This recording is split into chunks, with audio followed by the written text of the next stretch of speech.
to the show. This is Ted Talks Too Much. And I think we've got another great one for you today. I'm Ted Moss, ex-jackhammer operator, stand-up comedian, and your host. We are located in the OK Boomer Studios just outside of Flint, Michigan. That's right, Flint! Michigan's water wonderland, where they are still wondering when they'll get some clean water. But while we all wait for that to happen, let's talk.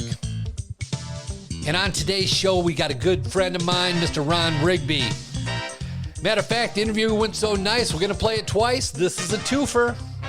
And in this first episode, we're going to talk about trains, words you can't say, sailing, and fish tanks. Yeah, it doesn't make sense to me either, but we'll be back with all that right after this.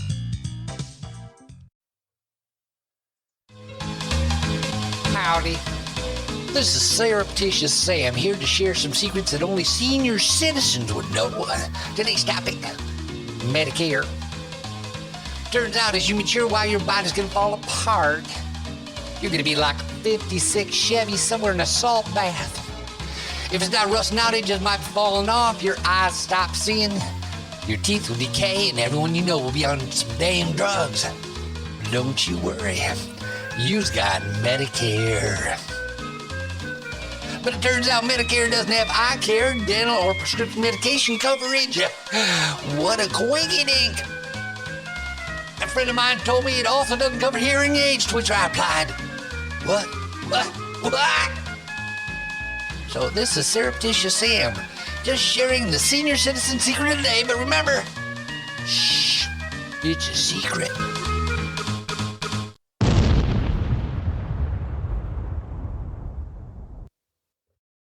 Okay, today's guest is truly a good friend of mine. He is a hilarious local comedian in the Detroit metropolitan area, and he's not only hosted many local shows, but has opened for some of the biggest guys in comedy locally. He is another one of the older guys doing comedy, and is regarded as one of the nicest guys in the comedy community. He is a business owner away from comedy, and has some unique thoughts on a number of things, so this should be a fun interview. However, one might add that he seems to lack a reverence for the dead, or maybe it's just for himself. Let's give a big OK Boomer Studio welcome to my good friend, Mr. Ron Rigby. Woo, thank you, Ted. Thanks for having me, and I want to apologize because I should have been here a long time ago, and I told you I'd be here, and I'm sorry it took me so long to get here, but I'm here now, and I'm happy to be here. One thing, you mentioned that we're like close to Flint, right? Yeah. I mean, I don't want to blow your cover or anything, but we are not in Flint, okay? We're sitting in a big, beautiful, brand new home next to a private golf course. Come on, you're going to blow my cover, dude. I just had a glass of water, and it's fucking perfect. It's crystal clear. Yeah. Well, first of all, I feel like you feel like we maybe broke up and you want to get back together with me. And I appreciate that.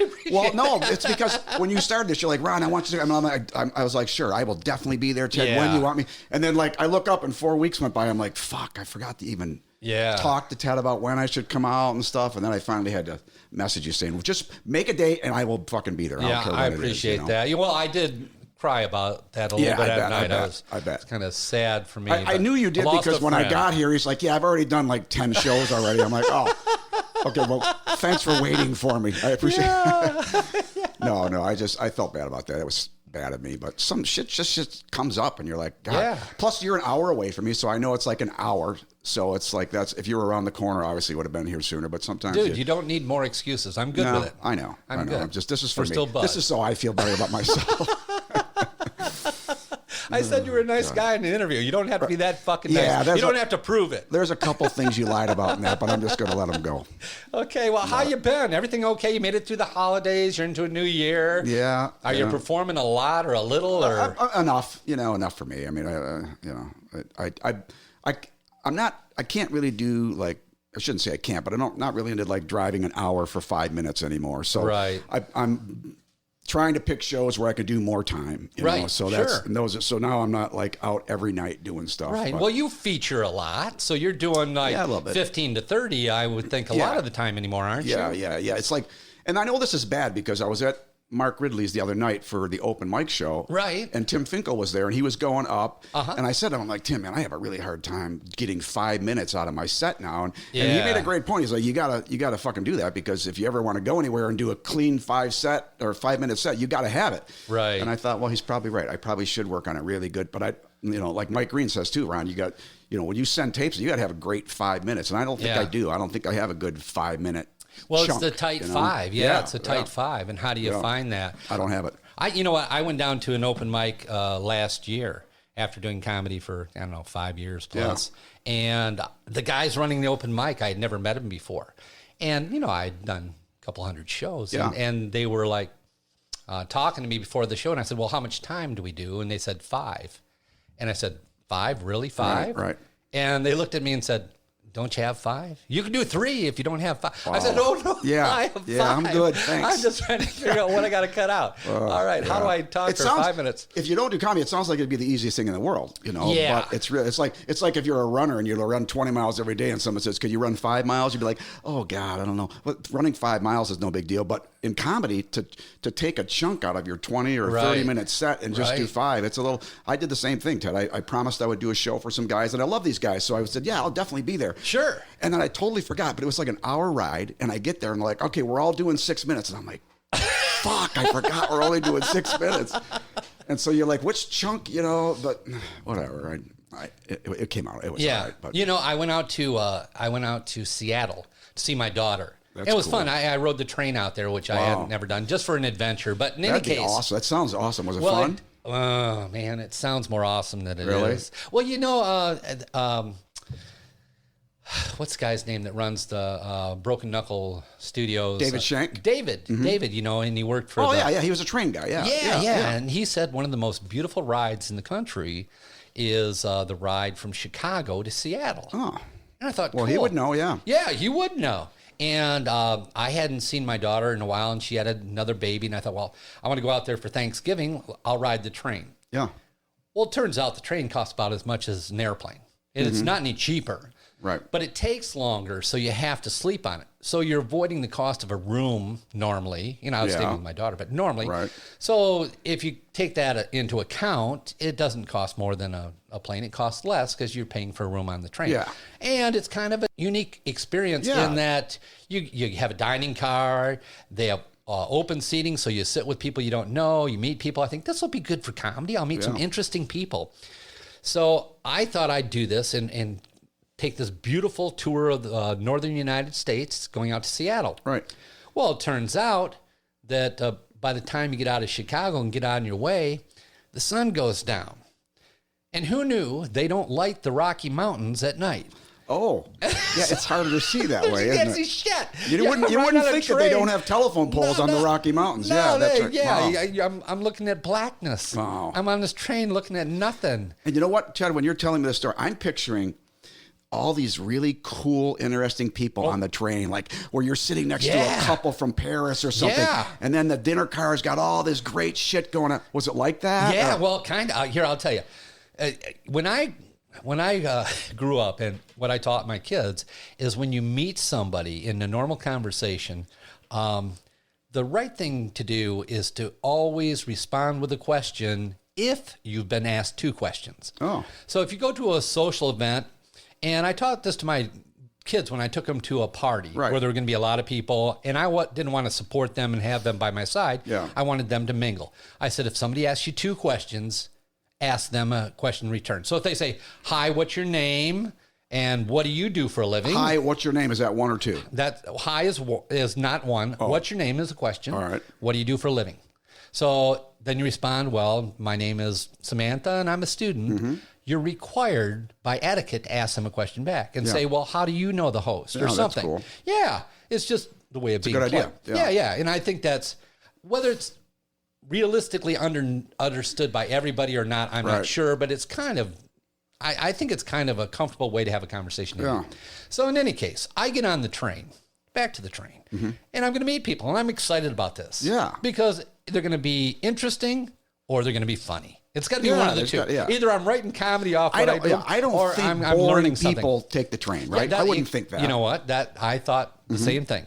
I left Chicago, beautiful train station in Chicago. Got on the train, open seating for lunch. I get seated with some people I don't know. This is going to be great. A couple sits down. Perfect. Perfect. I sit down with this couple. I'm like, hi, my name's Ted. I'm from Michigan. I'm going out to Seattle to see my daughter. Who are you guys? And it's like, I'm Henry and this is Mabel. Stop it. Swear to God. And I'm like, And you boarded in Chicago? What? Oh, what do you do? Oh, we're farmers. Get out. Okay, what do you farm? Mostly beans. Oh, yeah. See, And that was the end of the conversation. There's no question coming back. There's nothing. And so I'm like, okay, that's fine. That's fine. Then I go to dinner. Open seating. They sent me somebody else. And I sit down and I'm like, hi, you guys. Nice to meet you. My name's Ted and I'm from Michigan. I'm heading out to Seattle. Who are you guys? And it's like, I'm Henry and this here's Loretta. Like, all right. What do you do? Oh, we're farmers. Was there No like a question coming farmers back. convention going on in Seattle? Well, you know what? I took some little videos of me walking through the train.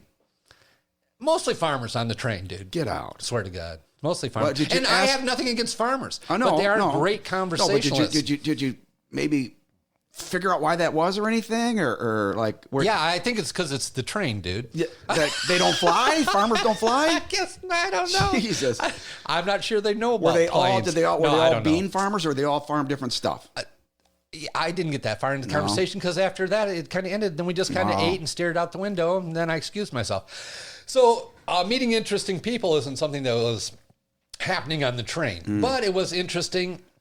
I had a love affair with trains because when I was a ski bum in Colorado, I don't know why we're interviewing me, but I went down to Mexico. You know why? Because Ted talks Too too much. fucking much. And I rode the train through Mexico, 18 hours down to Mazatlan from Nogales. That's what all the kids in By Colorado. yourself? With a buddy of mine Yeah. that was out in Colorado, another ski bum buddy of mine. And that was a wonderful trip. It was on an old Pullman. It was very cool. And there was kind of a romantic thing about riding the train. Yeah. So, but I think the romance And is you're with gone for another me. guy. Nothing more romantic than that. Yeah, I know. Rocking on that train with another guy. All night. My wife and I, on our wedding anniversary in 1916, we took the train to Toronto together, you know, and I thought that was going to be glamorous, but we were on these plastic hard fucking seat. You know, it wasn't like an overnight train. It was like a shitty bus that was running on tracks. though, you know? No. Yeah, it was horrible. Because I It was heard like- that's supposed to be nice. It might be, but this was a long time ago. Maybe it's better now, but these were blue, I'll never forget, blue plastic bench seats. Are you kidding No, me? swear to God. On Yeah. the train? And it was only 5 hours, something like that, from Detroit to Toronto or wherever we went. We went to Toronto. Hold it, $5? No, 5 hours. 5 hours. Oh, okay, 5 hours. Well, that's supposed to be a cool trip to go to Toronto, go shopping for the day, and come back on the train. But you're saying it's basically a bus ride. Well, I should clarify. I did go later, like probably 20 years later. I went with a buddy to watch a Toronto Maple Leaf game. And Yeah. way better, but we were on like the first class section, you know, so the train was beautiful with table and drinks and all that. But when my wife and I went years and years ago, it was not. Wow. Now, do you mind if I ask you how old you are? No, you can ask. How old I are won't you? tell you, but you can ask. How old are you, Ron? I just turned 60. Holy shit. Yeah. You're catching me, dude. I know. 10 years from now, we'll be the Fucking same horrible. age. And I still do a joke in my fucking bit about being 58, and I can't. You can't get over it. I don't think 60 will work as well, so I still use 58, you know, because the punchline at 60 would be not nearly as funny as it with 58. So, You know, fuck. you can't pick up girls when you're 60 that you Yeah. can when you're 58. You lose all your game. I bet, yeah. It's like when you hit that 60 mark, it's like even when you're born, like I was born in 1959. My wife was born in 1960. And I think you're so much young. 60 seems Yeah. way younger than when being born in the 50s. I was born in the fucking 50s, you know? Yeah. I think it's interesting when you're 59 that you've already completed 59 years. Yeah. So you're really in your 60th year. When you turn 60, yeah. Yeah. So you're, I like to tell that to people who are like 29. By the way, you're in your 30th year. Just so Right, you know. yeah. You're It's already over. there. Yeah. Start getting depressed now. All right. I'm going to ask you a couple old man questions. Shoot. Because I think you're in the right position to answer them. Yeah. How many genders are there, Ron? Oh, gosh. I'm going to sound really fucking old answering this. I can tell. I don't know. You don't know how many genders there are? I'm going to make a guess. 3. There are 3 genders. Really? Yeah. There's a male, a female, and then when you're like in between those 2. Really? And when you're in between those 2, that is. Now, hold on. I know that's politically correct to have that open opinion. Yep. Do you really think that's true? Well, it's a temporary gender, right? I mean, it's I think the word gender comes from genetics. Oh. And I think genetics is based on your X and Y chromosomes that are part of your body. Right. And to me, it seems you're either double X or you're XY. Isn't there a time, though, when the X and the Y are like fucking? They're almost like fucking. So you're like... They're like, what, a pound sign? Yeah. And then they switch. The Y's they he's switch. doing this thing with his hands. Yeah. Like, no. I think there's only 2. Okay. I think there's only 2. Well, you're probably right. I was just trying to... be politically correct. Yeah, I appreciate that. But I really, honestly think there's just men and women. Now, if you're a man and you want to dress like a woman, if you're a man, you want to get your penis cut off. I'm good with all that. I really am. I'm great with it. If it makes you happy, go for it. That's what you should do, and there's nothing wrong with that. But genetically, I think you're either a double X or you're XY. You're one or the other. And to try and come up with 50 different genders, I think is crazy. Now, you could call it 50 different sexes, but I think gender being a derivative of genetics, I think it's clear That's to got to me. stay with 2. Yeah, I think so. At least it does for me, but it's politically incorrect to say that anymore. And I think we've kind of gone down the road of there's a lot of things that are politically incorrect. And I don't know, are you really comfortable with all the things you can say and can't say and all these rules about what's allowed and not allowed? No, I'm not comfortable with that. Because I'm clumsy with that. So I'm the kind of guy that could easily say something that was offensive and not realize it. So tell me about that. Right. So now, right, exactly. So now I'm reluctant to say stuff because I don't know. I don't even know if it's right or well, not. it used to be cut and dry. It was clear. Back in the day of Carlin, you remember he had the 7 words you couldn't say? Sure, yeah. Do you know what the words were? A few of them, but not all of them. I've got them right here. What do you think they are? Do you remember? Ass, shit. Ass is not on it. Oh, okay. Shit is one. Fuck. Fuck is one. God. God is not one of them. No, God's not one of them. Bitch. No. No, shit and fuck is all I have. Sorry. I kind of knew that about and you, this Ron. was probably like 1970, probably, right? What year was it? It was about that. Yeah. It was about that time. But the words, and I think they were words you couldn't say on TV, but they were just socially inappropriate words. They didn't think they were right for, public statements, I guess. Yeah. But the words were shit, Yep. which I think is silly. I think I don't give a shit. Right. Yeah, look at this shit. There's shit in my Still yard. can't say it, though. You still can't say it on TV. Well, I'm not on TV. So No, I I don't mean you. I think you would think that word would. Yeah, but there are words now that you are not allowed to say. You mean on TV or period? Like the N word. There are words. Well, you're of course. not, Yeah. But I'm comparing. I'm going to go into that. But first, I want to establish a baseline of saying at one time it was socially inappropriate to use the following words, and shit was one of them. Piss is another one. Stop it. I swear to God, I'm pissed off. Now you're pissing me off. I got to go take a piss. I mean, I don't even think piss is even close to being a bad word, at least in my mind. Again, you clarified earlier, these are TV words.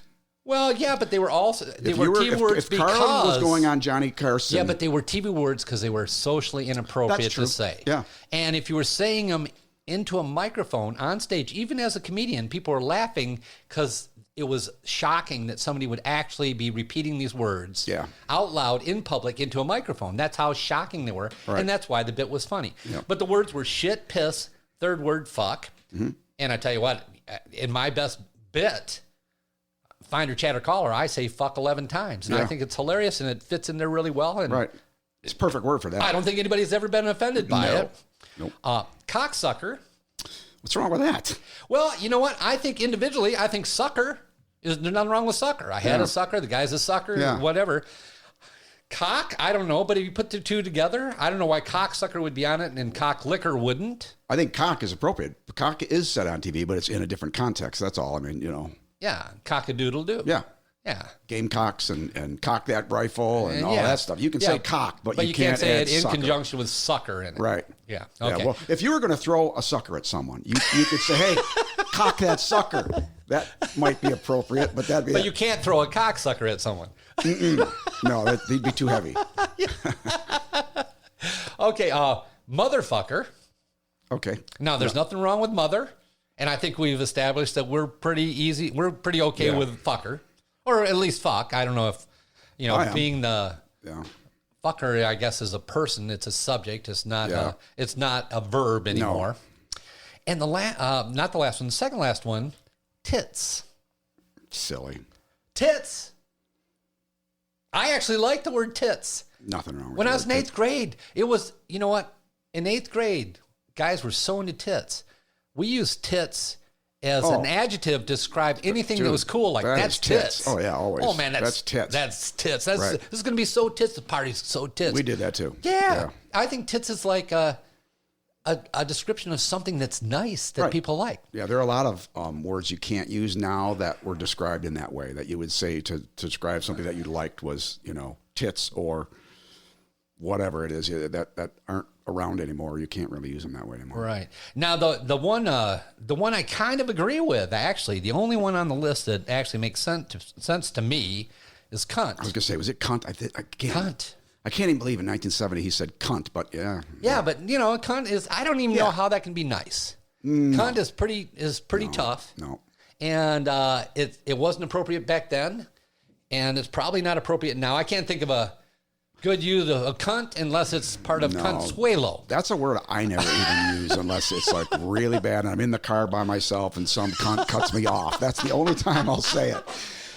I don't even think I'll say it when my wife's next to me and someone cuts me off. I kind of have to be alone. Cuts me off. If you cut me off and you're female, no. They don't have to be female. Yeah, they don't have to be female. No, you're a fucking cunt. Yeah. You don't have to be female for that. No. Hold it. I think that's almost a double slam. You're saying not only do I dislike you, but I dislike the female form of you. Yeah. Yeah. Yeah. I think wrong. It is worse to call a man a cunt, I think, because it means you're a fucking womanly asshole type of thing, I don't know. I don't know. I think this is. I could be way off. I think you're over the line. Yeah. It's possible. Well, even referring to womanly as being inferior, I think is over the line. My problem is, and I'm not right. I don't claim to be right, but my problem is, it all started with the N-word. When we all decided, yep, that's right, we shouldn't say this word. And I'm not saying that we're wrong in not saying that word. Now, I'm not saying that word isn't offensive.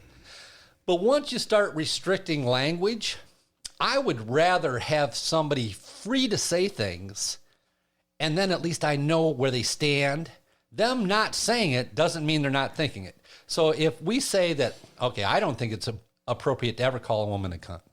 But if we haven't called that the C word, and I'm sitting with some guys, and he's going, I wish that cunt would come over and take my order. I know where he stands. I know that he's low class. I know that he's ready to demean people. So it's good that he says that because it tells me who he is. Instead, by saying you can't say that, that's going to become the C word, he gets to hide. Yeah. And I don't think it's just language. Right. And just restricting somebody's speech is just allowing them to pretend to be somebody they're not. Right. By not restricting it, then you can identify the motherfucker that's calling women cunts. Yep. And I think that's important. So I would never say the N-word. I think it's inappropriate. I think if I ran into a buddy of mine and he felt free to use it in a diminishing fashion, I know who he is. Yeah. So I'm glad we haven't restricted him. So the problem is, once you start down that road, where does it end? Like, for instance, do you know what the I word is? Other than referring to yourself, you mean? Like, yeah, with a letter. And no. A word you're not supposed to use anymore. It's the I word. It would be Indian. You're not supposed to use the term Indian. Oh, when referring to like Native Americans? Yes. Yeah. That's inappropriate. Yeah. How about the M word? Moss, or is there a different one than that? Yes, there is. Midget. Oh, yeah. You're not supposed to say midget. You have to say dwarf or little person? Little person. I think little people. You know what I learned today on the way over here? What? For someone like you that has a podcast, prostitute is inappropriate. You know what you have to say? No. Lady who makes money. Close. Sex worker. Really? Mm-hmm. Isn't that You crazy? can't say, well, you can, but you're not supposed to say prostitute. You're supposed to say sex worker. Yeah. Because people are demeaning sex workers and somebody is concerned about this? Mm-hmm. Are you kidding me? It's the sex workers union got pissed off about it. Well, you're not supposed to say, I'm trying to think of what else. You can't say retarded. No. Now, I had 3 cousins that were mentally retarded. And I don't have a problem with that word because I used to work on cars. And if you wanted the spark to happen later, you'd retard the spark, meaning you'd let it spark, but not as quickly as it was supposed to. Well, again, it's about context, Well, aren't these all about context, though? You know what I mean? To retard something means to slow it down or bring it back or whatever, right? And Yeah. so you can use it in that context, but when you're calling someone a fucking retard, that's different, I think. But if you call them a, fucking cocksucker or cunt or whatever, it's the same thing. It's always about context. But my issue is that we're just saying you can't say these words. You cannot say the word lame anymore. Stop it. Swear to God. That's lame. I've never heard that. Who does that offend? See, it's all about defending a segment of people. I don't know who would be offended with lame unless like people that have bad legs are pissed off about. Really? Oh, yeah. Yeah. Jesus. That's what you can't say colored. You can't say OCD. You can't say tranny. Wait a minute. You OCD you can't say? You can't say illegal when you're talking about people that are coming in the country illegally. But do they give you the alternatives that are the words that you're supposed to say? No, they're just telling you. Here's a whole list you can't say gyp. I got gypped because it offends gypsies. Oh, is that what it was? Gypsies? Yeah. Well, there's a lot, Well, gypsies were kind of con artists. They were known for not all of them. In all these cases, there's a general group of people, but people have. Remember when we were growing up, Ted, and you Jewed somebody down? Yeah, you probably can't say that. You Probably can't not. say ghetto. No. All these words are inappropriate, but it all started with the N-word. All of a sudden people felt it was okay to tell people what they could say and what they couldn't say. But I think what you say and don't say is a derivative of how you were raised, what your thoughts are on etiquette, what's polite, how crass you are. And also it kind of displays what you're thinking. And I think language should display what you're thinking. And if you're an asshole, I want you to talk like an asshole. Because I want to readily identify you as an asshole. And by coming out here and making a blanket statement, well, nobody can ever use his words, I think it's bullshit. You know what I think, though, Ted? If you are an asshole, you're going to say the words anyway. I think you will. I mean, I don't know. There's very few people that are that big ass. I don't think an asshole is going to say, you know what? I think I'm really, getting gypped on this. Right. I really want to call her a cunt, but I'm not gonna. I think the asshole would call her a fucking cunt. That's like, I don't know. I'm staring here at your picture, man. I really like it. You do? I'm a little bummed I'm not on it, but I really like it. Well, I paint pictures, and I have a picture on my wall can that you features. Like how many comedians do we have? Can you Photoshop me on it, 1, maybe? 2, 3, 4, 5, 6, 7, 8. Was there about 11. 9 people? 11. I don't count very well. 11. Yeah, well, I ran out of canvas, dude. I mean, the canvas is only, 4 feet wide or something. I ran out of... Probably 3, but yeah, it's a great picture. Dude, you were definitely in my top It's great 30. because I know everybody. I know everybody on it. I think it's cool. Yeah, you know what? I really didn't cognizantly think of who I was going to put on it. Right. As much as I just started drawing people of interesting sizes and shapes. I heard Joel bitching a little bit because you had him so small, but it's a cool picture of him. It's a cool kind of a rendering feature. of him. Well, it's a cartoon. Yeah, I get it. And not everybody is exactly as portrayed. The heads are a little bit bigger on them. Some of the bodies are a little bit bigger, and actually some of the bodies are a little bit smaller. You're welcome, Billy. You notice? I don't know if you've noticed, but the picture I painted of my self-portrait, I'm a little bit skinnier than I am in I wasn't going to reality. say anything. Yeah, but when you paint pictures instead of take pictures, you can do that. Yeah. You can make yourself any size you want. That's one of the worst things about like doing shows and they take pictures afterwards. Yeah. Oh my God. I'm always like, why were you standing like that? Why? It's a 1 second. Can't you suck your fucking gut in for 1 second? I hate the picture afterward. You know what? I always think I'm better looking than I am. Yeah, everybody does probably. Do you think? Yeah, I think so. I think I must have looked at myself a long time ago and kind of set that in my memory. Yeah. And that's who I think I am. I'm always like, dude, you got a fucked up camera because I do not look like that. Ugh. You know, do you ever tape yourself performing or? Not so much anymore, and I know that's wrong, but Ted, I've done it 12 times probably. I've never listened to one, so I've said, why am I doing this? I can't stand to listen to myself, so why tape if I'm not going to listen, other than to maybe send something off to someone at some point, but...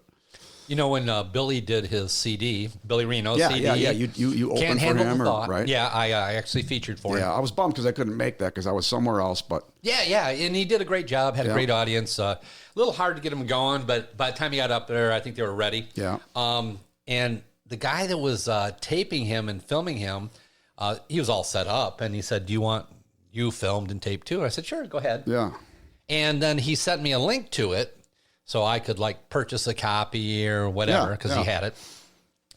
And in all my time doing comedy, never once have I tape recorded myself.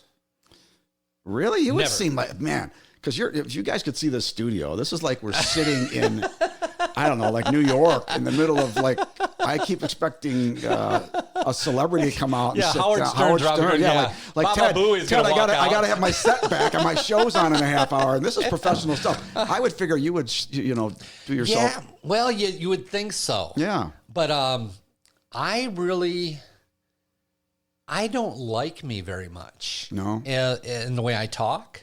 I don't like my tone. I don't like my volume.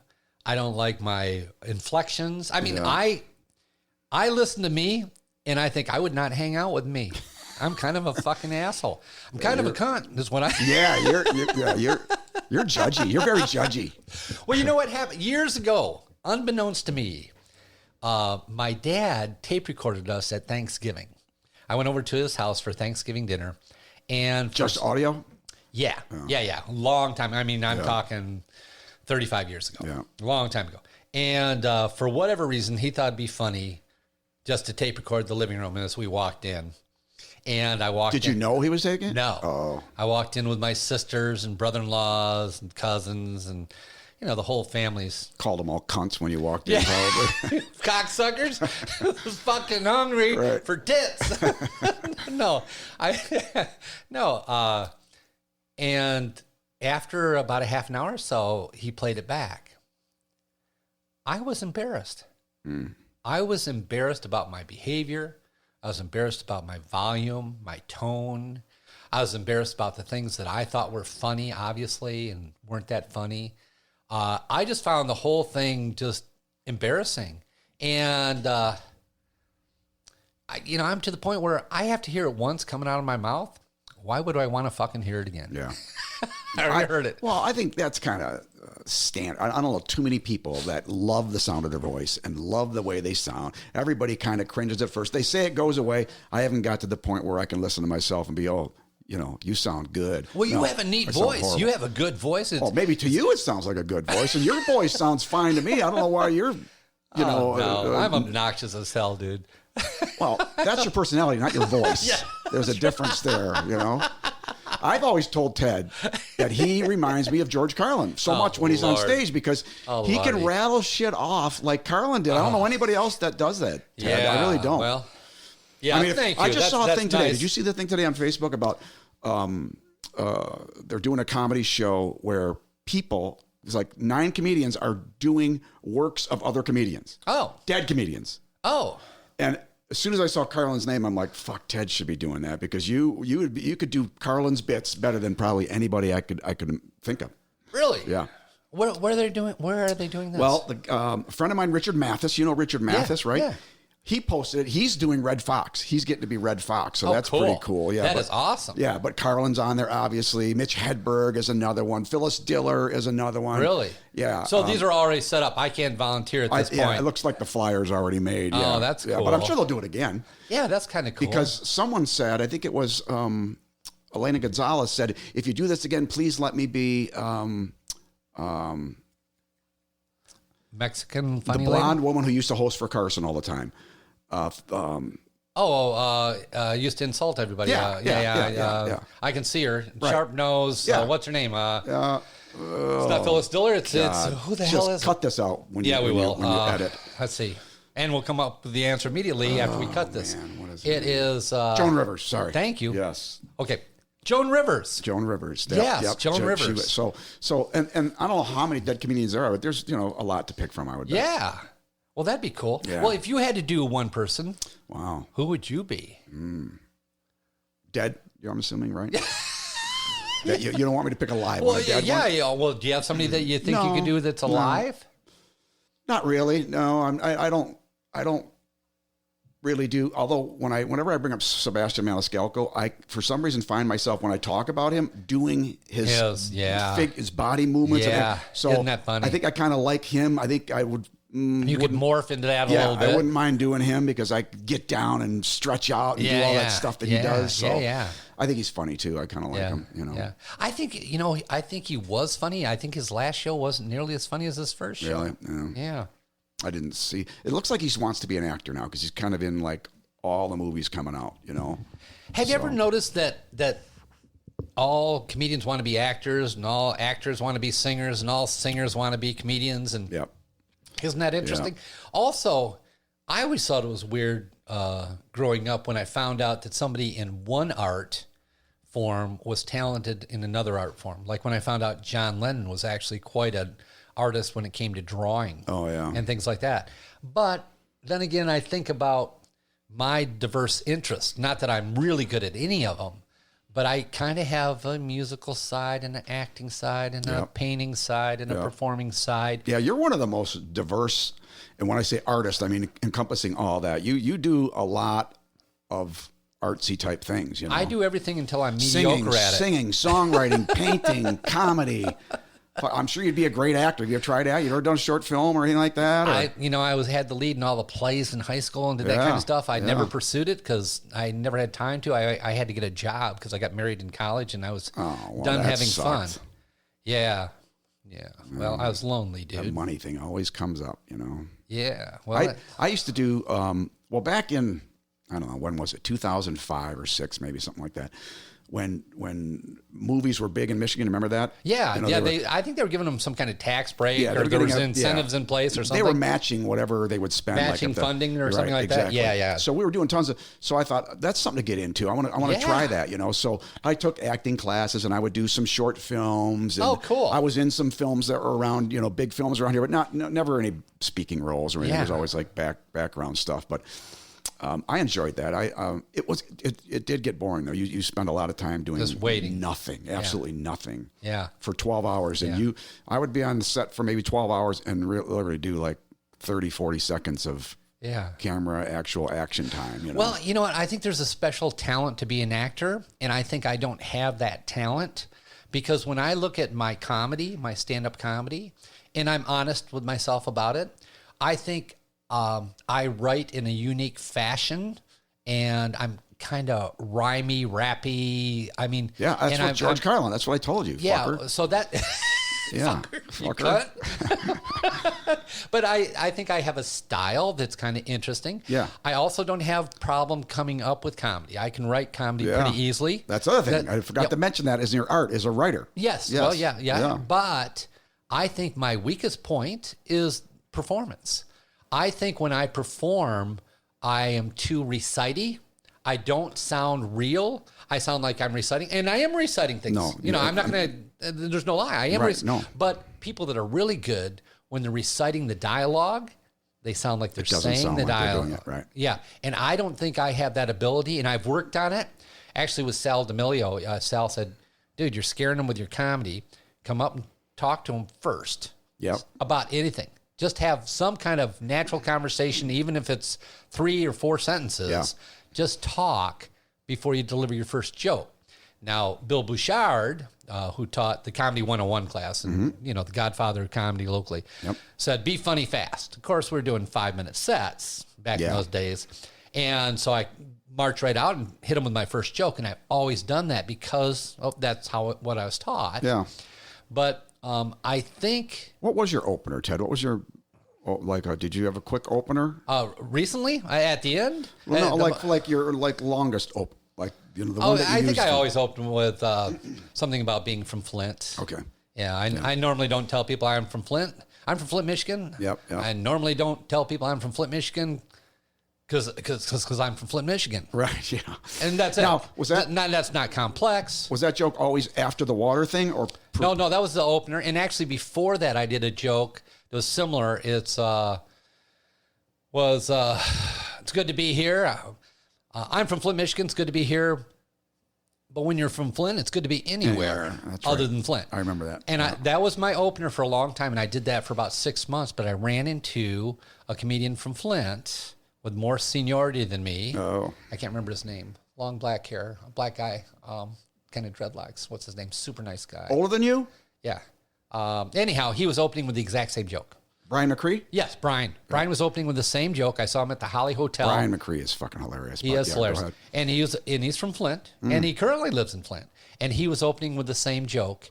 And so I called up Joel Fragamenti, who teaches the advanced comedy class, buddy of mine. I said, Joel, shit, man, I've been doing this joke for 6 months. Brian McCree just opened with it the other day. And he said, he's higher seniority. He's been around forever.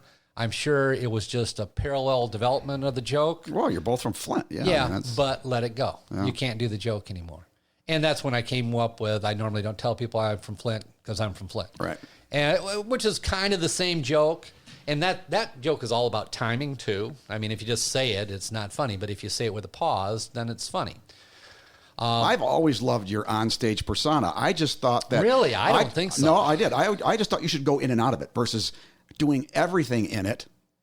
I would have liked you to seen you jump out of it every now and then and just be... You're probably right. Just be... Just talk to him for a second. Mellow talking like now. And then you go, okay, then you go into another bit where you would be him and then you'd be out of it again and type of thing. I needed your fucking coaching. Where were you, man? I could have used you 6 months ago. Ted, I told you that many times. You just never fucking listened to me. You cocksucker. Ted talks too much and he doesn't listen a lot. He listens to the next podcast. Ted listens very little. Oh, God. No, I think that is probably very, very good advice. If I ever do comedy again, you will. I will do that. Well, maybe I will, maybe I won't. You know, I wrote a couple of things recently. I thought, oh, that's hilarious. I'd love to do that. I've also thought about selling what I write. I have a great big folder full of stuff that I've never performed that are beginnings to bits, middles of bits, some standalone jokes. But usually it's about 3 or 4 jokes together with tags that I haven't performed. I wonder if there's a way, Ted, you could put those online somehow and just give them a snippet of it. And if you want the rest of this, it'll cost you $4.99. That's a great idea. You know what? I'll do this. I'll put the setups online. Yeah. If you want the punchlines, that's exactly right. $19.95. Every hand that goes up, every call that comes in, you will get a punch. This is the voice we were just talking about right there. Yeah. That's a good idea, though. Because how else would you just say, "Oh, I've got a bunch of jokes if you want to buy one"? No, you got to give them a little bit of a teaser. There you go. You know? No, we give them all the setups, and you charge $1.99 for the punchline, 50 cents for a tag. But yeah, right. Do they get to have them forever though, or just you one time, or what? I don't know. Do they get to perform them then? I think it can be like on demand. If you want it tonight, it's $4.99. If you want to buy it, it's $15.99. I'll give it to you, but you can never perform it. Just once. They can do it once. Oh. It's a one-time joke, or if it worked well, like say they it killed. Oh, okay, so just give me $10 more, and you can. Why are your eyes watering? You got to put some stuff in there, eh? Nah, I went to the doctor. I got a problem with my eyes. Oh, so my mom has that. Does she? Yeah, It's called being old. And actually, yeah, right. She said to me, Ron, I've got dry eyes. I'm like, oh, what do you do? I put stuff in. She goes, you know what the symptoms of dry eyes is? Watery eyes. I said, no, Mom, what? She goes, your eyes water. I'm like, stop it. No, it's true. It's nuts. true. No, it's true. No, really? Actually, yeah, I even had surgery on my eyes because of my eye watering. Yeah. And I'm going through a different thing right now. And I just ran out of the nasal spray that helps me prevent this. And I ran out of it 2 days ago. And my dog chewed up my second bottle. Oh. Love that dog. Yeah. Good thing he's cute. You know what I noticed about him? His eyes are dry as fuck. The dog's eyes? Yeah, super dry. Are they really? Yeah. Well, he ate the bottle of stuff. Boom, boom. All right, that'll be $19.95 for that I joke. hate when I have to explain my jokes. That's showing an indication that they weren't spot on. Yeah, yes. So I think the internet is actually the vehicle that's going to carry new comedy out there. Now, I'm not really sure what the format will be. And I don't know if it'll be video. I don't know if it'll be audio or a combination. I don't know if there'll be a couple different sectors. But the people who are going to end up making money on comedy, big money, are the people that figure out how best to leverage the internet, because you can access so many people so quickly. Yeah. And so I think it's all changing. The problem is that nobody ever talks about this. I mean, when you're doing stand-up comedy, and you know this, that you start out, you just want to be able to walk out on stage and say something funny and get a positive response. Right. And you kind of get stuck in this rut. We've got a lot of good comedians in Detroit area, the Southeast Michigan, actually all of Michigan, but A lot, yeah. yeah, concentrated in Southeast Michigan. And they're all getting better, or most of them are getting better. But how do you monetize it? How do you end up making money? How do you end up getting discovered? I mean, you go out to California, try and get on Conan or whatever. I'm not sure that's the vehicle anymore, and I'm not sure what the vehicle is. Don't think the vehicle is selling jokes one at a time. Well, on the internet, though. Might be. The last guy that made $1 billion didn't think it was at the start either. So yeah, you got to give it a shot, man. You're right. You know, first time I ever saw Windows, I thought, why do I have to point and click when I can type this shit in? Right. Exactly right. You don't know how on top of it I am. The guy that makes $1 million doesn't always know he's about to make $1 million. You got to just try it. And oftentimes they'll go, this was the last thing that I thought was going to make it for me. And it did. But you are right, though, Ted. Even at Ridley, sometimes he'll have a headliner there and he'll say, this guy's got, 3 million YouTube followers or 3 million Facebook followers or whatever. Yeah. And I'm like, I never heard the dude, but it doesn't matter because 600,000 people in Detroit know this guy, or gal, and they'll be coming. Once you have that many followers, you got to figure out how to monetize that. Yeah. And the people that do that well are the people that'll make money. Don't they do that with sponsorship though? When you have that many followers, well, some people do it well and some people don't. It depends on who you are. Yeah. And, the weird thing. Remember, I did the Broken Road Comedy Tour, which is still up on YouTube or Facebook. Is it Facebook or YouTube? I think it's both. But in any case, I still get views on that every week. Like last week, I got a dozen people watching those comedy videos. It never goes away, Ted. Once it's in there, it never goes away. I know, and people are still finding it. Right. I have new followers every week on that. And so I've been sending some of my Instagram kind of stuff, funny stuff. And for a while, I was posting little funny clips on Instagram. Yep. And I imagine, and I'm probably going to, connect all these things to my podcast at some point. Why did you stop those little 10-second clips? Those were pretty good. Because I started this. Oh. I have this weird thing where one thing morphs into the next thing. Yeah. As people said, why aren't you doing stand-up anymore? And I said, well, I did it for 6 years. Mm-hmm. And I did it locally, and I actually toured around and did open mics across the country and did some shows in California and some legit shows in Florida and different places just to see if I was funny in those areas. And I got to the point where I did a professional show locally and did the weekend. And the show was okay. I mean, I did okay. I didn't do great, but I did okay. But I thought, okay, at the end of Saturday night, I'm still driving home, still living in the same house, sitting in the same chair. My life hasn't changed. My income hasn't changed. Even if I make $1,000 a month at comedy, and you gotta do some hustling to make $1,000 a month, at our level. Yeah.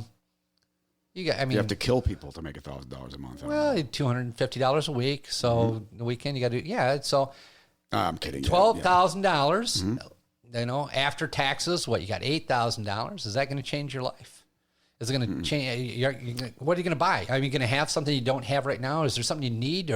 And it doesn't impact my life. And so I thought, if the challenge isn't there, if I'm pretty comfortable going up on stage, and that was a challenge, kinda at first. Well, not so much for me as other people. I think for most people that's a big challenge. But I did a lot of public speaking in my career. I mean, that's what I did. Right. I stood up front and talked about shit. So kind of used to that.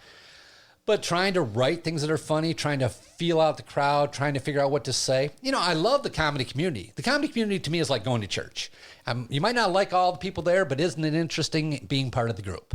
You know what I mean? You're going to run into some cool people and some uncool people, but it's kind of nice to have that sense of community. I like that. I like the people, and I like the fact they're diverse, which is really cool. Sure. When you get to be as old as we are, to have friends that are 25, direct friends, not friends of your kids, but direct friends that are 25 to 35 years old, that have a young perspective on things.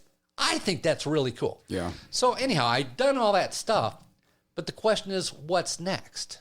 What do you do next? What's the next thing that dovetails into that? I thought maybe this podcast, because I've met a lot of really cool, interesting people that I love talking to. So I thought I'll bring them on and we'll talk to them. We'll tape record it and put it out there. I think this is kind of a derivative of doing stand-up comedy. At least it is for me. Yeah. And, I'll try and put a couple of funny things in the podcast too. So I think it's a good idea. It's almost like the acting thing. If let's say we were in LA and you were a comic, you could morph into maybe doing acting, but Right. we're not in LA. So this is a Right. good format to do something where you can be on the air. You can be kind of funny if you want to be. You get to control who's on your show, which is nice. I mean, I can actually cut all of this out, right? You can. You are not on the show. Well, You pissed me off, dude. But I have to said call you cunt too many out. I have times. to call you out on one thing. Okay. All right. You're not making money at this either. Yeah, Right? but it's a challenge. Yeah, that's what I'm saying. The comedy challenge was good for 6 years. Then you got a little bored with it, So now you go to another thing. Yeah. That's Yeah. challenging you artistically. Right. I also, I bought a sailboat. I raced sailboats for 4 years. I had sailed, but I never raced. So I bought a Lightning class sailboat, had 20 lines on it, a lot of things to learn. I actually raced with world-class sailors. Wow. Actually, one of the kids was in the Olympics sailing. Wow. So I raced with some good people. I learned some things. I learned that I'm kind of a mediocre sailor. Mm-hmm. And I kind of got to the end of it and said, okay, I've learned as much about this as I can learn, and I'm not sure I'm going to get much better at sailing. Did you do the Mackinac thing? No. I sailed Lightning class, which is like 21 foot, Oh, 3 okay. sails. It has a spinnaker, so it has a big bubble sail on the front. Oh, all right. So it's pretty complex. It's only like a 2 or 3 man boat. But we have some world-class sailers around here. Is there like a circuit for that type of thing? Or Well, there's sailing clubs that you can join. So, there's a sailing club up on the bay, up in Bay City, and actually there's one in Fenton. The neat thing about Fenton is Fenton had one of 2 manufacturers of Lightning class boats in the country. There's only 2 manufacturers in the country that manufactured this they're class actually boats. building the boats here in Fenton? Yes. Wow. Well, they aren't anymore. I think that they were for a while. They moved it to Flint, and I don't know if they're open. But back when I was sailing, I sailed with the family that owned that company. Gotcha. And they were really good in Was sailors. that the type of boat you had as well? Yes. That's how you met them and all that? Yeah, Yes, gotcha. it was. Well, they were part of the sailing club, Yeah. and the sailing club was probably, I don't know, maybe 80 sailors, 80 boats or something like that. And you would... Do they still call them sailors? What do you want to call them? I don't know. Ron? It just seems Popeye-ish. No, they call them cunts. Yes, they call them sailors. No, is there a word in the sailing business that you can't use? Can you still say You sail? can't say the N-word while The you're one sailing. that I thought it might be was spinnaker, because you said it a minute ago. That just sounds bad to me. Like, you got a nice spinnaker. Oh, no. Actually, a buddy of mine, this is kind of funny, a guy, we bought motorcycles when we were like 14 years old and used to ride them in the dirt, and he was a good buddy of mine. We both had little dirt bikes. But in any case, he grew up to be a hell of a sailor. He actually was the captain of one of the old wooden ships with a big mast, the one that was out of Bay City, which is, I don't know, it was 120 Huge, foot. yeah. These old-fashioned wooden ships, and he used to captain that.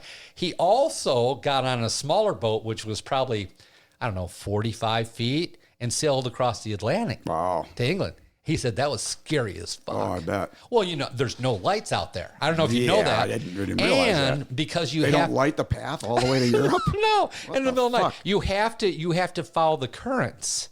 Because the currents, you can't be fighting the currents. So you have to get it with the currents. Well, it turns out those are the shipping lanes. So you're out in the middle of the shipping lanes in the middle And of the the night. ship fucking and comes. fucking freighters. yeah. Jesus. And they don't know you're out there. No. You're a little bitty You're a nothing. toothpick to You're them, yeah. nothing. And you're out in the middle of no frickin' place Wow.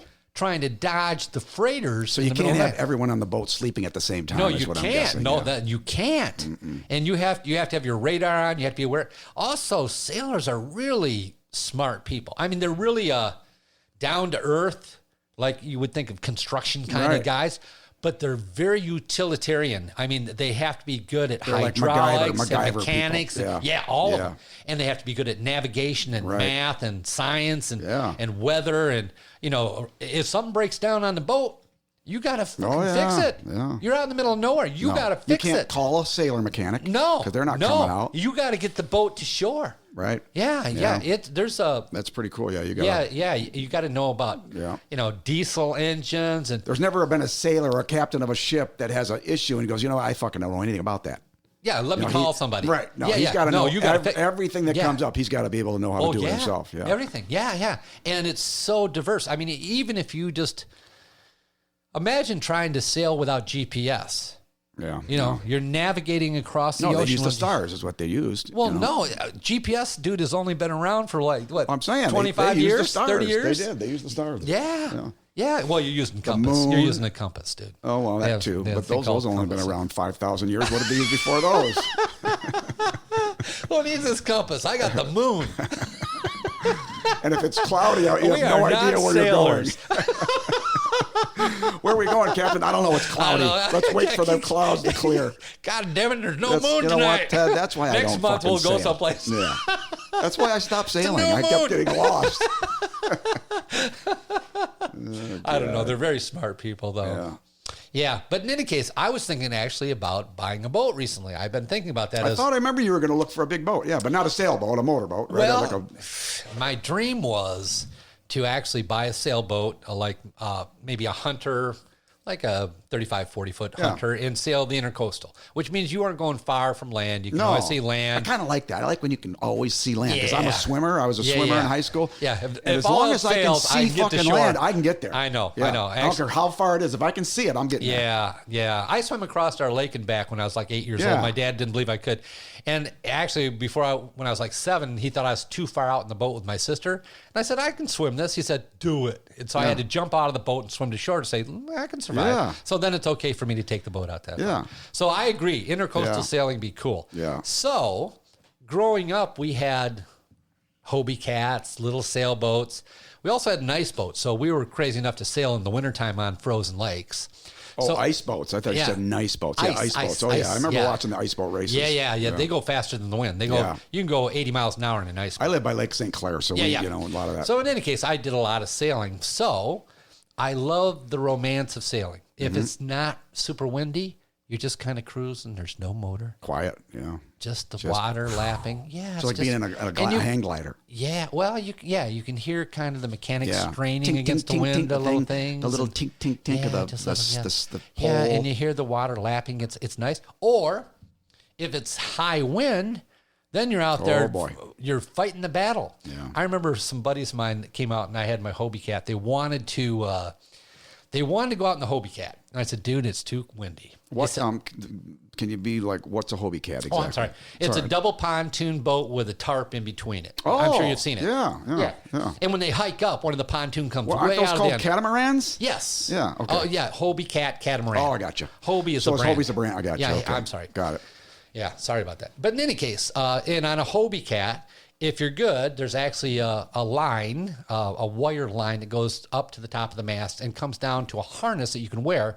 So when it hikes up on one I've seen pontoon. Mel Gibson in fucking Waterworld. Remember him on that Hobie? Oh yeah. That was awesome. You hook it into your vest, Yeah. and then you can stand on the edge of the upper pontoon, Right up on top it. Yeah, and which means as it hikes up on a 45-degree angle, your feet are 30 feet above the water or something? well, not that high. Your head might be like up to 20, but you're up there. Depends on the size of your and boat, you're but- clipping right along. Yeah. Okay, so that's a Hobie Cat. Anyhow, Cool. friends. Come I up- always thought that those were like trampolines in between there. Is it? Can you jump on that thing like a trampoline? Well, yeah, it is. It's with. There's not spring. It's not rubber springs. It's not made to jump. It is a tarp though. It goes up Yeah, and down. gotcha. The bad thing about that tarp is it gets bent over too far. It can catch the wind too and blow you over. Oh yeah, 'Cause it's like That another That should sail. have like little pinholes in it so the wind could go Well, through it. not so much. No? Yeah. Bad idea? Yeah. You got well. Just put holes in the boat too. That'd be a good idea, wouldn't it? Exactly. This is why you are not a sailor. Right. Yeah. So anyhow, back to the story. The guys came up and They wanted to go out on the Hobie Cat. Yeah. we had been water skiing. I said, "Nah, dude, it's too windy. Waves are kind of high and a super big wind. It's just, and the wind wasn't steady out of one direction. It was always swirling a little bit. Yeah, I'm like, you don't want to do this." And they said, "No, we really want to sail. We really want to sail." And they had never sailed before. Come on, Ted, just take us. What lake are you on? A little lake called Sand Lake, Okay. not too far from Hale, Michigan, or East Tawas. And so anyhow, I said, okay, I'll take you. But I don't know if you've ever noticed, but occasionally little boats tip over. Mm-hmm. And it's no fun in a Hobie Cat if it tips over. But in any case, we go out there, and I get everybody sitting on the proper side. The wind is up. I tie down the jib sail, so that's stationary. We don't have to worry about that. I just got to worry about the mainsail. I strap into the trapeze, which is the harness that lets me stand up on the side, so I can push out and put my weight out as far as possible to counterweight this. That's like a balance thing too, right? Yeah, for the boat. The more you lean back, the more you're putting weight on the one side to counteract the boat tipping up. Yep. So, and I tell them, when we start to tip up, sit on this side and lean back. That way it'll kind of get the weight out as far as possible, and I'll push out on the trampoline. Well, we did this, and sure enough, the wind comes up really quick. Next thing you know, we're out there 100 yards. I'm pushing out on the trapeze, standing on the edge. They're pushing up as far as they can. This wind is I'm just fighting the wind like crazy. I got the tiller in one hand, the thing that turns the boat, and I've got I thought that was a penis reference, but go ahead. Yeah, and I've got the line for the mainsail in the other hand, so I can adjust the line. That's like a steering thing? Well, the sail you pull in and out depending on how much air you want to catch. All right. And the steering thing is the tiller where you go left and right. Oh, okay. And that That's also more of a determines. rudder? Yeah, the rudder. Yeah, right. The tiller is hooked to the rudder. Gotcha. So that's how you steer things. So I got both hands working in these things. Plus, I got the harness on. I'm leaning up. I'm balancing. I'm doing everything I can possibly do. Right. I'm doing the best I can do. That's all you can do. But it's gusty. Mm-hmm. Yeah, I can't control the weather. Mm-mm. It's gusty. And when it's gusty, there's waves. Oh, it sounds to me like it was a perfect storm. It was. And before I knew it, You're upside down. The only pontoon that's on the water catches a big wave over the nose of the pontoon, which stops that pontoon. Oh. That means we're going to cartwheel. Yeah. That means the boat's not going to stop. Only the front of this, only pontoon in the water is going to stop. You went end over end? Well, I knew this was happening. I let go of the rope. I let go of the tiller. I pulled the little quick release on my thing, and I dove off backwards. Wow. Leaving my friends to deal on with the hiked up boat. You guys deal with it. You're the ones that wanted the fucking sail, not me. As this boat started to cartwheel, and there's lines, and there's masts, and there's booms, and there's metal. Now, how far from shore are you at this point? Not very far, right? Oh, no, 200 yards. Yeah, right. Okay. Not far. Right. Not far. Right. Not far enough to worry about it. How many feet of water? Like 10 feet of water? Oh, yeah. Not deep. Not deep. Yeah. But you aren't going to stand on the bottom. No. But still, these are people who've never my sailed point before. was if someone got hit with the mast in 10 feet of water, they're in deep trouble. Well, this could happen because you're going to fall off the boat. The boat stops. Oh, yeah. And you're going to tumble. You could get hit by anything. And you could go into one of the guide wires. How many guys were on the boat, including you? Like at least two other. I don't know if it was 2 or 3 other people, but I think it was 2 others. There's probably 3 of us, I think. But they talked to me afterwards and said, Ted, we were going along. It's a little rough, a little bit scary. Then you left the boat. I said, well, explain the ejection process or the ejection process you went through there. And I said, well, the boat was going to tip over, dude. I didn't want to be strapped into this harness pulling me into the boat as it crashed. It made sense for me to unhook and dive away from the boat. Did you yell abort as you were going over or anything? Nothing? No. So you gave them no heads up other than they figured they should have realized what was going on. If the captain has dived off the ship, it's time to bail. I can see me watching you going, what the fuck? That's not a good sign. He just jumped off the fucking boat. God damn it. Yeah, the guy driving the car just bailed out. What does a guy do that's not a boater do at that point? What's the etiquette? You jump with off. him? What the fuck? See, you should have explained that beforehand. You said, look, if you guys see me doing a double axle off the back of the boat, please follow suit. Jesus. Well, I told him up front it was too windy. Right, I get that. Yeah. I did everything I could do. I argued the point as long as I could argue. If I see the pilot jumping out of a plane, I'm going to go, wait a minute, hold on. How come he has a parachute and I don't? Something bad's happening. Yeah.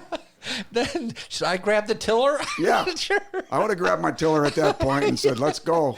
Yeah. So in any case, you got to know when to be a sailor and when to be a bailer. Did you able to get the boat out of the water? Oh, Did it was a pain in the ass. Well, the problem is... Nobody got hurt? They were shook up. Yeah. They were upset. And I was like, let's upright the boat, get the boat back to shore. I'll explain the whole thing to you. But Right. I did if I could have kept that boat up, I would have. Yeah. The boat was going down. Little boats tip over. Yep. Little boats in big winds tip over frequently. You're lucky it didn't go. Well, yeah. How many times is it going to cartwheel? You don't know. It can go upside down. It can turtle and put the mast in the bottom of the lake. That's what I was thinking. That's why I wonder how deep the water is. Yeah, 'cause well, that mast the will mast goes down to the bottom of the lake, and then the wind blows on the tarp on the bottom, your trampoline part. It can drive Digs that it mast in. down in. Right, Yeah. Then what do you do? You're out there just You got to swimming. dive in and try to pull it out. I mean, No, you're swimming. You're actually on top, swimming, trying to pull the boat against the wind. Yeah. None of it's fun. No. If you're lucky, a motorboat Another will boat come comes by and yeah, pulls yeah. you out or well, something, we'll yeah. help you. Yeah, a little Yeah. bit. But typically, you as a sailor, you have to figure out how to upright the. Yeah. And what you do is you get it before the sail gets down underneath water. So the sail hopefully holds the mast from going down underneath. If that sail fills with water, it's probably impossible to Well, do much with. they do put flotation devices on the top of the mast. You'll see them. They look like footballs sometimes. So the tip of the mast will float. Oh, I got you. I never had one of those. Yeah. I just said we got to get over to the boat, swim back over to it. The bottom pontoon will be floating on the top, and the top pontoon will be like 7 feet, 8 feet in the air. Wow. So we stand on the bottom pontoon. There's a rope you reach up and grab over the pontoon. Then you lean back and pull the boat on top of yourself and jump into the water, which uprights the boat. And you got to kind of do it with the wind. But if the sail is taut, then it'll tumble and go over the other way. So you got to work with one. Yeah, the first thing you do is you grab the top of the mast and you swim towards the wind to try and get the sail into the wind. It's a whole process. Wow. In any case, once you've tipped over, listen to the captain. He'll tell you what to do, and you got to do it quickly and efficiently to get the boat back up. And then if you're lucky, you sail back to shore, you anchor it, and then you say, this is why we don't sail in winds like Thank this. God the captain doesn't die, because then what the fuck do you do? Sorry. You saved the captain. That's what you wanted to go sailing. The captain knew not to go sailing. Well, that's the other thing is, not that I'm blaming you, but if you were the captain and said, Ron, it's horrible out there, I'd say, let's go get lunch then, Ted. I mean, I don't need to be on a boat that bad. Well, that's because Yeah, but that's because you were young, weren't you? I was probably 30 years old at that time, and my friends were 25 to 30. Yeah. And they had never sailed, so they didn't know. They didn't. So in any case, I was looking recently for a sailboat to buy because I wanted to sail the intercoastal. And then I actually thought about maybe instead of buying a sailboat, getting a trawler. A trawler is kind of a wider boat. They don't go very fast. In the boating community, they aren't desirable because all these guys with big boats want to go fast. I don't know why. They want to see how much gasoline they can eat up. But there's something called the Loop. Grand Banks is a top-end trawler, but they're big enough where you can live on them. So I thought 3 months a year, it'd be like a cottage. I'll live on the boat. And the Loop is you go down the Mississippi to the Gulf, around Florida, up the coast, into the St. Louis Seaway, down around Michigan to Chicago, and cut over back to the Mississippi and come down. Jesus, that's a big loop. Well, that's called the Loop. It's kind of like, it's a goal. It's like in comedy. I want to do comedy until I get to do the Comedy Store or whatever. How, like 6 months is that loop? How long is that loop? No, it's not 6 months, but it's a while. Seems like it's a while. long time, yeah. And you got to time it right with this time of year. Yeah, but it's like hurricane season would be a good time to try it. Yeah. I mean, that could be an issue. So, but being that you're in the intercoastal, you're never far from land, right? So if it gets nasty, you can go dock it somewhere. But it can get nasty really quick. I mean, if you have a shallow lake, like Lake Erie is really shallow, right? Storms come up really quick because the bottom is really shallow. Yeah. But you have to be pretty smart. You have to learn about boating. So my thought was I wanted to get a place in Knoxville, and that's kind of eastern Tennessee. But the river out of Knoxville will take you to the Ohio River, and it'll take you to another river, which takes you into a 130-mile canal system, which will take you over the Mississippi. Mm-hmm. So you can actually dock a boat if it doesn't draw too deep, if it doesn't go too deep in the water. And these trawlers only draw about 4 to 5 feet. And you can go through these rivers, and you can get all the way from Knoxville, Tennessee, all the way to the Mississippi, go down the Mississippi, all the way through this waterway and back. And so I thought, wouldn't it be fun to live in Knoxville and then once a year go, okay, this year I'm going to go down to the Gulf. And so you get in your boat, go down the Mississippi, and then you dock someplace in Florida. and you spend the winter in Florida, and you may be dock at a couple places. Yeah. But not too far from shore. And then you come back up to Knoxville, up through the Mississippi, and you do that for about 3 years. Well, once you kind of get used to the boat and used to how it runs and operating it, then you say, I'm going to do the loop. And then you go ahead and you can do the whole loop. It's kind of a bucket list kind of thing. Right. So I thought that'd be cool. Not only that, Ted, you could do. stop at every city and do a little stand-up comedy while you're there. What? Why would you stop in and go in and save? Yeah. Yeah. I need to pay for my diesel fuel. You could call it the Loop Comedy Tour. Yeah. Do it. Plus, you could take your dogs on the boat. That's cool. You can have the dogs with you. Yeah, as long as I bring my carpet cleaning machine to clean up all the poop. That's true. Because where does a dog go when you're on the boat? Like if you're not close to land. I think you teach them to shit off the edge. Or shit in the water. Can they do that? I don't know if they'll relax enough to shit in the water. Will a dog I've shit done in it. water? I don't know if a dog would do it. Yeah, I think you could probably Train them to do it. I think if you actually took that dog and suspend him off the side of the boat with a pole and a rope just long enough so he's half submerged in the water, and if you've left him there for 24 hours... Oh, he'd go. They'd go. What if you took your quite a transom? training process. What if you took your transom, which is the back of the boat, right? The thing that and put like AstroTurf on there and made it like grass, and they could walk down there and you spray a little, dog whatever smell on there and it makes them go. You could do that. Yeah, it's the smell of dirt that they what it like. is? And that. Yeah. It's So you put a little dirt there, and then when they're done, you're just gonna shovel it into the water. Oh, that'd be kind of gross. I guess you're not gonna save it. You're not saving it. Saving shit? No, you put it in the head. That's right. You pick it up. No, you put it in the water. Do you? Dude. Wouldn't you bring it into your toilet and put it in the toilet? Like when you and Billy were on tour, if like one of you shit, you put it in the toilet. You didn't like throw it on the road. Where do you think all these animals shit? Where do you think whales shit every day? There's a lot of animals in the water, and every one of them shit in the water. You don't run into every freaking day. You don't run into dog shit in the water, though. That's the Dude. only Do you thing. know how big the ocean is? You think dog shit? It's a good size, but you're on the intercoastal. You're not in the ocean. The intercoastal is part of the ocean. Well, it's part of it. It's connected. The Clinton River's part of Lake St. Clair, but it's not the same. No, it is the same.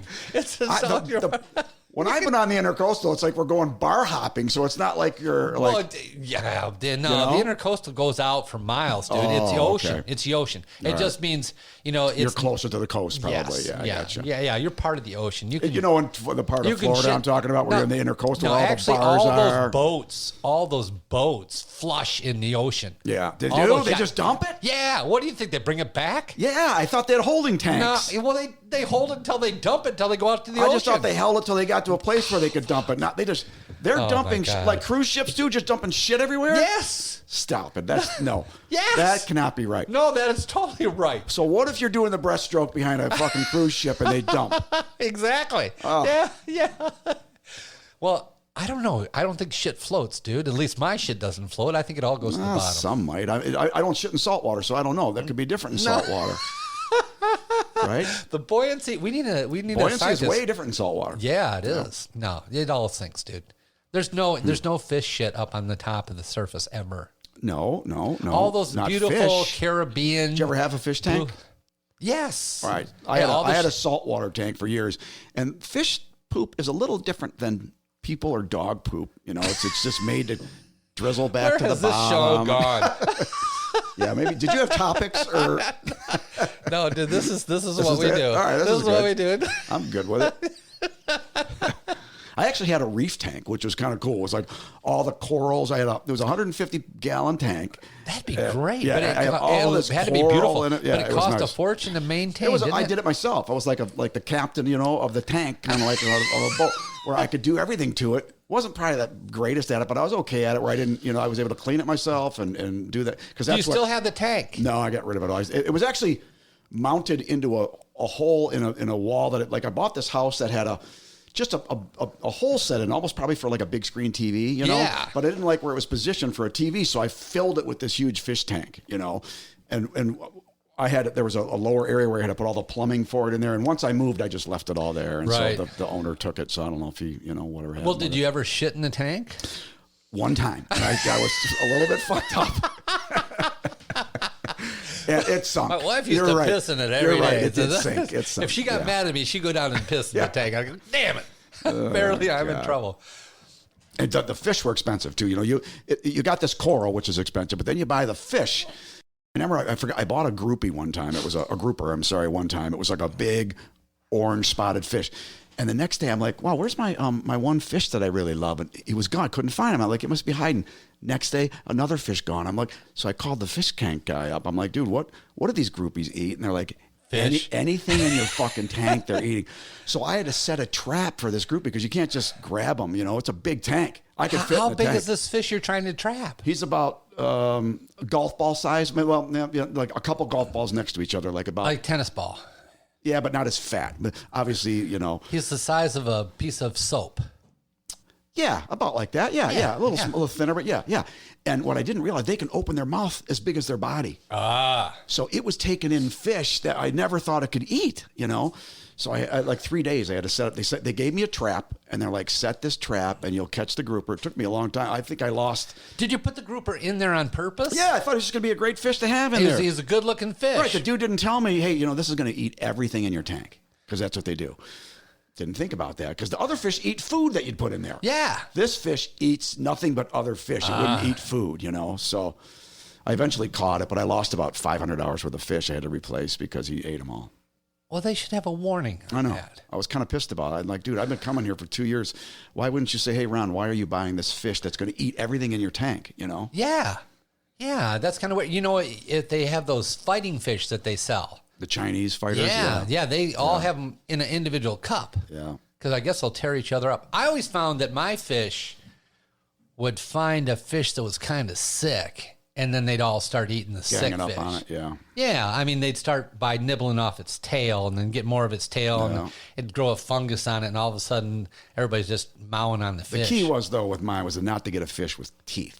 Like, you don't want any kind of like a little piranha in there or something like that, because they'll take chomp, even a little tiny one, they'll eat holes in your fish. So I always thought, you know, just stay with the same type of fish, that they eat plants and not other fish. And Yeah. Did you ever have a freshwater tank? when I was a kid, I did. Yeah, when I was young. Yeah, I used to have one of those. And I did the little neons at one time, and Neon then I had Tetris, I had those the too. barbs. There were something barbs, and then I had the redfish. What were the redfish called with the long sword tails on them? I had those things. I think I had those Chinese fighting fish one time too. We only get one, right? No, we had two in a bowl. I remember we had two in a bowl, and I think they said if you get two females, you're okay, or two males, or a male and a female, whatever, they're fine. But if you get like two males, you're in trouble. Yeah, but the males are the good-looking ones, right? Well, and it was the process of determining whether it was a male or female was interesting. How did you do that? Well, I didn't do it. The guy that owned the store was able to flip them over on their back and look at them or something. You know, I'm not exactly sure what it was. You know, it's because they all look alike. Yeah, well, it's pretty easy to tell with like ants if they're male or female. I mean, the only hard thing is pulling their little legs apart. Oh, those ants. Yeah, I thought you meant like your aunt Betty or something. Yeah, they're all females. That's how you know they're an ant. But it was a lot of work, and I wasn't super bummed out when we sold the house. And I didn't have to take care of that thing anymore. Fish. I think they're pretty, but also I hated keeping up with the tank in that if you had any sunlight at all, it'd grow algae. Yeah. And now you got to get some for the algae, and if you get snails and the snails reproduce, then you got just 500 snails in the tank, and then you get those little things that are supposed to suck the stuff off the side, and they're working the bottom instead of the side, and you know, and then you're scraping the thing, and you're thinking nothing worse than waking up one day and walking by the tank and looking and go, oh fuck, why is the tank brown, or why is it because you know you got a big you can't fix a fish tank in an hour. It's a process of a week of changing your chemicals and doing this, and you got to take a picture and bring it to the guy at the fish tank store and go, what the fuck?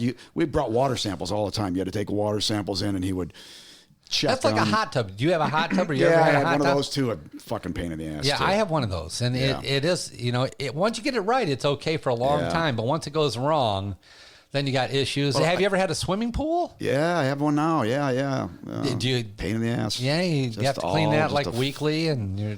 Yeah, more than that even. You know, I bought one of those cleaners that just rolls around on its own. You know, I did that too. Like a moon landing, like a moonwalker thing. You know, but even that, you got to change that. And I never found that did a very good job. You know what? I rarely swam in my swimming pool. I had in-ground, kidney-shaped, nice-looking swimming pool. It's great for the kids. Yep. But what I did is I put on my bathing suit to get a suntan, and I can't just go sit in the sun. Now, if I'm on vacation at a resort, I'll sit by the pool, I'll read a book, I'll listen to music, I'll walk the beach. Yeah. But in my backyard, to put on a suit and just sit in the sun, it doesn't do anything for me. So I found it was nice that I had something to do, and I used to vacuum the pool. Oh. You know, I'd just stand out there in my bathing suit and vacuum the pool. Right. The thing that was a pain in the ass for me was that we were generous with our neighborhood with our swimming pool. And that we had a lot of young girls, you know, that were older than my kids. My kids were like, I don't know, 2 and 4, up to 5 and 7 or whatever when we moved out. Yeah. But we had a lot of young girls that were a little bit older than them, that were like 8 and 10 or 10 and 12 that wanted to swim in the pool. 21, 23. Nah. No. No, not that. And we used to say, yeah, you can swim in the pool. The problem was we weren't comfortable with them swimming without an adult watching. No, somebody has to be out there. Yeah. Which meant I spent a lot of time out watching little girls. Yeah, jumping in and out of the pools. And I kind of felt rude saying, can you bring your mother? Yeah. Or your dad? Will they come sit in my backyard and watch you guys? Right. Now, if it was teenagers, you know, when the kids got old enough to be like 14 and stuff, I'd like, whatever. Well, yeah, swim even in the if pool. your kids are out there where you know your kids are capable of helping someone if Or something screaming happens. for help or something, yeah. But you don't ever want to have a child in your pool that's not yours that you're not paying attention to. I know. And I'm not. There's responsibility that goes with owning a pool. Yeah, that and means how you many gotta be out hours do you there. want to sit out there watching your neighbors play in your pool? Right. Because kids will stay in the pool for 4 hours. I mean, it's something someone could die in. If they hit their head, they could die. Oh, yeah, So you absolutely. gotta One be out wrong there. move. Yeah. They decide to go down the slide backwards, Yep. upside down. I'm going to Or- do a flip off the edge. Oops, I think slipped. we can jump or, off the railing and do a double flip or Yeah, something. or they decide to when run. I was a kid, and they we trip. had like a 16-foot round pool, maybe 20, maybe at the most. Yeah. But my dad put it about 10 feet away from the garage. So we would get on the garage. Oh, yeah, and sure. I remember standing there going, fuck, this is longer. This is a farther gap than I thought, you know? Yeah. But we did it, man. We would run down the edge of the garage from the peak and jump into that pool. And sometimes you'd hit your leg on the edge as you're going in because it was a long jump. You know? What if you tripped right at the end? You're going to hit the your garage neck is on the how high edge is of the the garage, pool. maybe 10 feet. But but if you hit your head, Christopher Reeves, you know, that's what you'd be. So Yeah, stupid. We did a lot of stupid things as a kid. Yeah. Yeah, you know those when the train goes by, they have those lights that are right by the train, like Yeah. ding, ding, right by the Yeah. train. I remember getting high in college and climbing up on those to watching trains go by Jesus. up close and personal. It looked like the train's coming right at You you. could touch it probably almost. Well, almost close enough where you're scared. We used to put pennies. I lived right by a Oh, train and you tracks flatten too. them, Yeah, we yeah. put pennies on and stuff. Yeah, we did that too. Yeah, I'm not sure we should tell everything that we did. No. Well, listen, we should get out of here, dude. We could talk for hours and hours. Yeah. You're a great guest. I'm so glad you came in. Oh, I'm glad and to be here. I'm glad to know what is socially inappropriate to say. I'm glad I didn't really mess up too bad because I thought when you go with words to not say, man, it's not a great topic for me. Yeah. To be, Well, I think we got stuck on cut, and that's where we kind of stayed. All right, we've got to get out of here. I want to give a special thanks to today's guest, Mr. Ron Rigby. Wasn't he great? He'll be back for part 2 in the next podcast, so you can look forward to that. And I want to stop right here and give a shout out to all the people who are listening and sharing. How in the world hundreds of you have been able to find us so quickly and share? I don't know. It's just amazing. I appreciate it, and I can see you guys out there. I'm seeing downloads from England, Ireland, Spain. So cool. Mexico. Muchas gracias. I love Puerto Vallarta. It's actually my favorite place to vacation. Turkey and New Zealand. How in the world did you people find me? I have no clue. And all the people downloading in the States from Alaska, Florida, California, New Hampshire, everywhere in between, you're the best. I appreciate you guys tuning in. Help me share a little laughter. I don't know, maybe laughter truly is the universal language. But in any case, don't forget to check out my website at tedtalks2.com. That's with the number 2. And so for now, let me just say be safe, be good to each other, and just try to be happy. And until next time, I'm Ted Moss, and those are my thoughts.